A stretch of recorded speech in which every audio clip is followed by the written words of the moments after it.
How do we contemplate on death? How should we approach it? Uh-oh.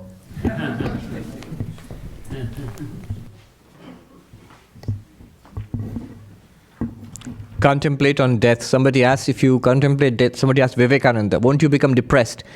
Swamiji thought for a moment and said, initially you might, but afterwards you'll get a tremendous sense of freedom. So contemplate on death first, the inevitability of death. Everybody, the people we knew, grandparents, parents, they have gone or are on the way of going out. As we grow, very soon we realize we're already past the prime. Whatever nice had to happen more or less has happened. Nothing very fantastic is going to happen now. It's going to be like this. Yeah. You say, how depressing? No, it's depressing only if I'm foolish. I was looking for something in this life to happen which would make me absolutely fulfilled. This life cannot fulfill me in that way. You're asking it to do something it cannot do. Life is for experience. Bhoga and apavarga, that Prakriti says. Bhoga and apavarga. For experience, for gaining knowledge and finally gaining illumination. Life itself cannot provide you with happiness and fulfillment. What can provide you with happiness and fulfillment, what you really want, is this God realization or enlightenment. Proof, look at the saints of different civilizations, religions, throughout the ages. One thing common to them, they were happy. Not happy in a cartoon way with a smiley face. Profoundly, spiritually satisfied internally, no matter what the struggles of their day-to-day life. They did not complain. You've never heard of a saint who is to grumble. No. Saint means a really enlightened person. Never. That's why I say enlightenment, don't be in a hurry. You lose the right to grumble. You lose the right to complain. Aren't you supposed to be completely fulfilled? So spirituality is that which will fulfill us. So death is inevitable. We must contemplate the fact that physical death is going to come to all of us. Vivekananda put it in his powerful way. Saints die and sinners die. Emperors die and paupers die. The learned die and the ignorant die. Everybody dies. We find that we are all going towards that. There is absolutely no need to be unhappy about it. Because as I said earlier, check with this. The true you, the real you cannot die. It's only the body which will die. If we hold on to the body as I, me, mine, then shocks will come. Because it will deteriorate, it will age, it will fall apart and it will die in our experience itself. We will directly experience all this.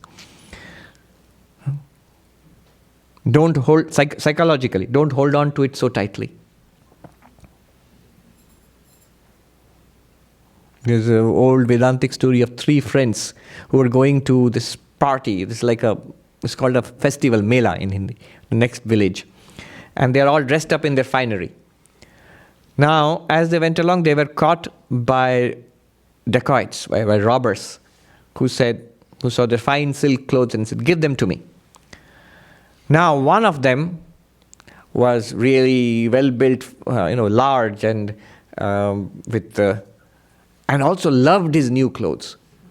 The second one was large, physically well built, but he was not particularly attached to the clothes. And the third one was skinny and also not particularly enamored of the new clothes. Now, who will have the greatest pain in taking off and giving away the new shirt? The first one, who is difficult to take off because he's so snug, tight fit, and also attached to it. This is the worldly person who thinks, I am the body, fully one with one's own skin.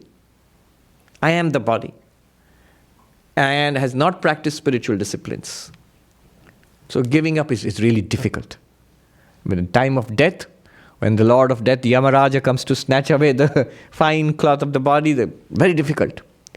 The second one is a person who has that Vedantic insight, the spiritual insight. I am a spirit, I am not a body.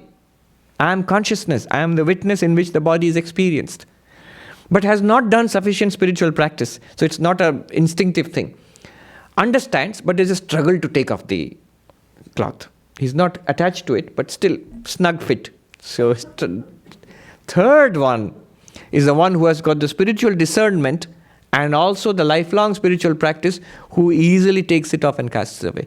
I have seen myself, and we have read about so many enlightened people, so many spiritual seekers, don't even say enlightened people, who have done spiritual practice throughout their life, who see themselves as spiritual seekers, at the point of death, in full awareness, in complete consciousness of God, joyfully, quietly pass away. I know some of them, I have seen, both monks and householders.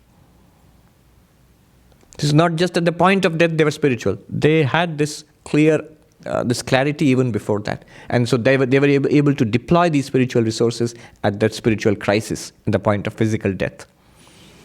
So just contemplate like this. I am the witness of the body and mind. I am not this body, nor even this mind. I have had so many bodies in the past which I do not remember. Losing this body, death is like turning over a page in a book. I've read it and the next page begins. There's a song which monks sing in the main monastery in India, in Belur Mutt, when a monk is cremated. Usually members of the public are not allowed there. It's a Bengali song. Shishu chilam juba hoyechi. I was a child, now I'm a youth, and I will be old in some days hence. And at death, dehantare, I will get another body, and I'll be reborn as a child again. O death, what fear dost thou have for me? What fear dost thou hold for me? I have no fear of death. It's just changing one body for the other. And then he goes on. But what need do I have of newer and newer bodies and experiences? In Bengali, Gyan Rupi Shiv, Ache Namai Kole Kore. That means Shiva. But who is Shiva? Not how we imagine in iconography, the blue god sitting on the white Himalayas, meditating with the serpent and the crescent moon, the archetype of the yogi. Gyan Rupi Shiv. No, Shiva who is consciousness. I sit in the lap of Shiva who is eternal consciousness. Basically, I am a child of consciousness. Why do I need new bodies? Why should I go through births and deaths again? So in this time, let it be for the last time. When this body goes and burns on the pyre, a funeral pyre, I am free forever. To that song monks sing. Maron ki bhoy dekhao more. Death, what fear dost thou show me?